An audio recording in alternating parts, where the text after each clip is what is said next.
Everyone, ఇక్కడ covers పెట్టుకొని ఏం చేస్తున్నానా అనుకుంటున్నారా? నేనైతే ఇవాళ ఒక టిప్ షేర్ చేస్తా. మన వంతు ప్లాస్టిక్ కవర్ల వాడకాన్ని కొంచెం తగ్గించవచ్చు. ఇలా చేయడం వల్ల వాడుతూనే తగ్గించవచ్చు అనమాట.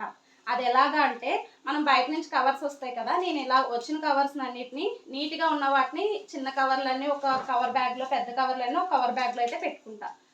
విజయవాడ కూరగాయల మార్కెట్లో మనకి కవర్స్ ఇవ్వరనమాట. మనం వెళ్ళినప్పుడు మనమే పెద్ద సంచి తీసుకొని అయితే కనుక వెళ్ళాలి.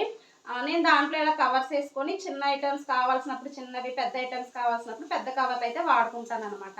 అవి డైరెక్ట్గా తెచ్చుకొని ఫ్రిడ్జ్లో పెట్టుకుంటా. ఇంకా ప్లాస్టిక్ వాడకాన్ని మనం ఈ కవర్లు వాడితే ఎలా తగ్గించవచ్చు అంటే, ఇలా బిస్కెట్ ప్యాకెట్స్ కానీ, గ్రాసరీస్ కానీ ఉంటాయి కదా, మనం కట్ చేసిన తర్వాత వీటిలో చెత్త వేసుకొని పడేస్తే ఇవి ఉత్తిగా పడేయడం కన్నా చెత్త వేసుకొని పడేస్తే ఒక కవర్ వాడడం అనేది తగ్గుతుంది కదా.